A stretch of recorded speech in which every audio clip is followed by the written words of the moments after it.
Pupus sudah langkah Anies Baswedan menuju gelanggang Pilgub Jakarta 2024.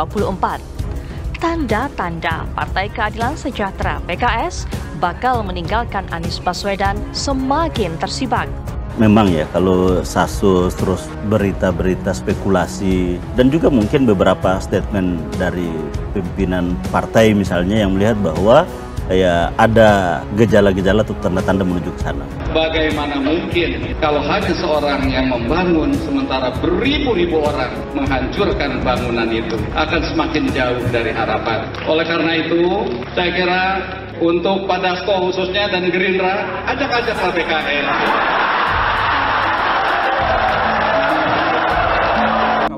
Kita melihat tanda-tanda alam, sepertinya memang pencalonan Anies di Jakarta ini hampir bisa dipastikan 1000% wassalam, Putri. Naik kursi emang 10, Pak? Ya, kursi naik 10 nasional. Nasdem iya dari ya, dari 59 menjadi 69. Itu diduga koktail efeknya Anies. Naik juga. Jadi setelah naik 3. Jadi setelah mendapatkan koktail efeknya keberuntungan dari Anies tadi, lalu Anies mau ditinggalkan. Wah, benar kata Roma Irama, teganya.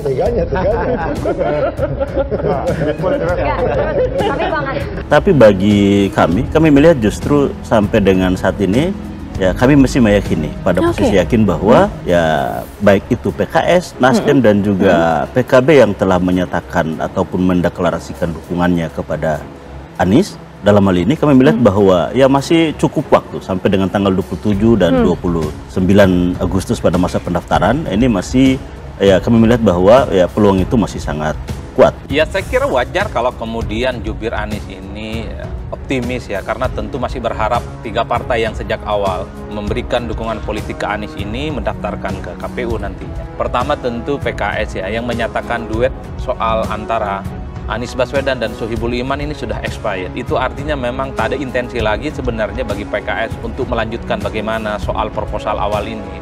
PKS menilai Anies gagal mengumpulkan dukungan dari partai lain untuk memenuhi syarat pencalonan sesuai target yang ditentukan.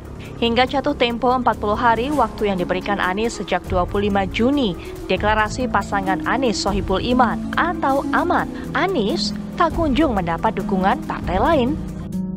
Ya jangan gitulah, ini kan habis manis sepah dibuang.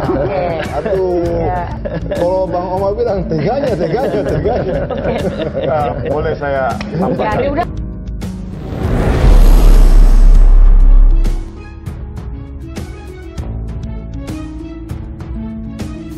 Ya kalau kita lihat memang ya, kalau kasus terus berita-berita spekulasi dan juga mungkin beberapa statement dari pimpinan partai misalnya yang melihat bahwa ya ada gejala-gejala atau tanda-tanda menuju ke sana.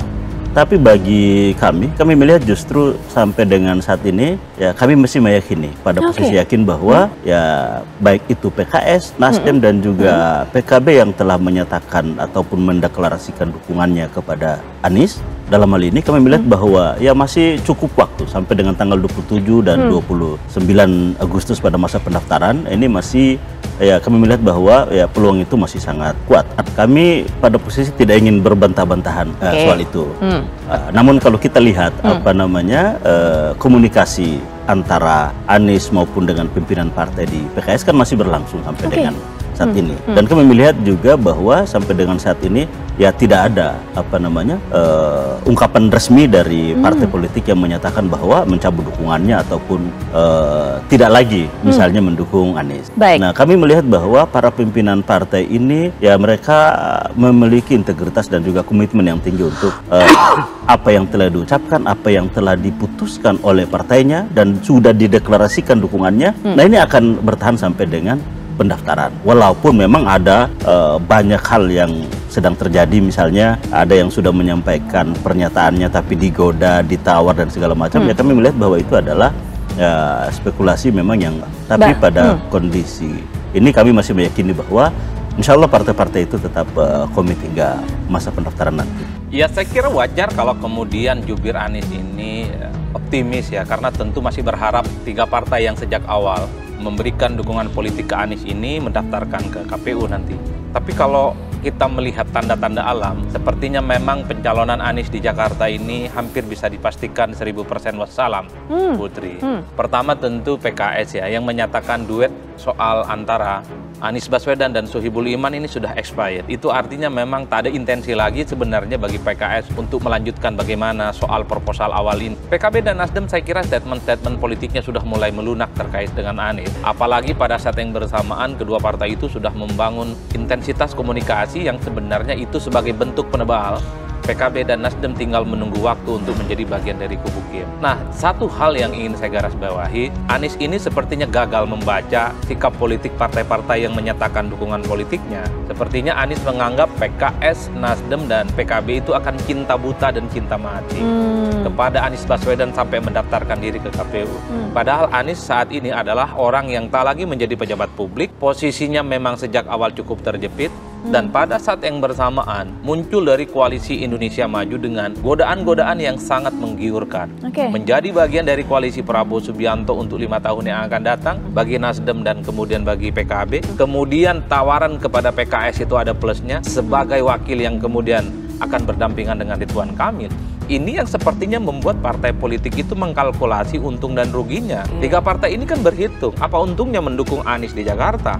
Mereka sudah tak dapat lagi faedah elektoral karena tak ada pileg. Jadi tidak ada coattail effect yang kemudian akan didapatkan oleh PKS, Nasdem, dan PKB. Sementara pada saat yang bersamaan, ngusung Anies sekalipun di Jakarta, itu juga belum tentu mampu memenangkan pertarungan. Sementara di seberang, kubu Kim yang selama ini head to head di Pilpres memberikan angin surga. Tawaran yang saya kira ini membuat iman para pengusung Anies itu sangat goyang-goyang. Menjadi bagian koalisi dengan akses kekuasaan untuk 5 tahun yang akan datang. Kemudian ada konsesi misal jadi menteri dan PKS jadi wakil. Siapa yang tidak tergoda dalam konteks itu? Jadi ini yang sepertinya bisa menjelaskan kepada publik kenapa sikap politik pendukung Anies ini secara perlahan sudah mulai kelihatan sekali dekat dengan kubu Kim. Itu yang saya kira eksplanasinya. Masihkah kemudian memberikan dukungan sepenuhnya? Sama Pak Anies, sama kubunya Pak Anies harusnya. Betul, ya maksud saya. PKS itu ngasih apa ke Pak Anies waktu itu? Harusnya jawabnya Pak Anies yang jawab itu. PKS lagi jawab.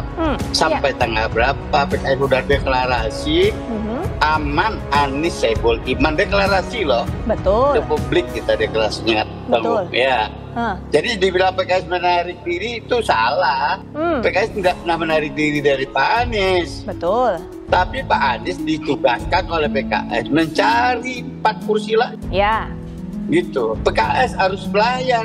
PKS itu pemenang di Jakarta, harus belajar. Dengan siapapun harus belajar.